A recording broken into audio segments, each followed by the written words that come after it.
I was married to a woman who suffered from a bipolar depressive disorder that had been misdiagnosed as dysthymia, a unipolar disorder. All traditional treatments were very unsuccessful. The most useless being the traditional garden-variety antidepressants.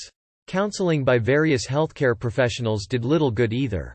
The best way I can describe her condition while taking SSRIs like Paxil, Zoloft or even worse the tricyclics like Elavil or Pamelor was that they turned her into the Stepford wife from hell.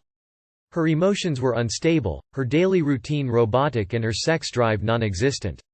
I had been reading about the use of GHB in Europe and decided to order the Alcover brand from a place in Cham, Switzerland.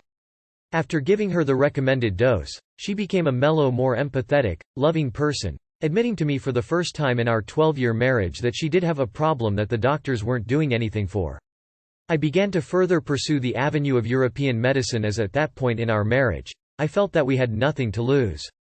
I read Bruce Eisner's book about ecstasy and discovered that the drug MDMA had been used in experiments with depression and marriage counseling in Switzerland.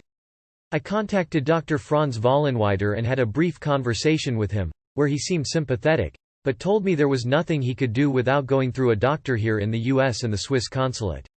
I tried for several weeks to do this through the consulate in Atlanta, but by the time I got a reply our marriage had deteriorated to a point where nothing could be done. I am not part of the drug subculture. I don't use recreational drugs and I am very careful about medications I am prescribed. I don't drink alcohol. Yet what possible harm could it have done to have undergone therapy with any substance that may have saved a marriage and helped a person suffering?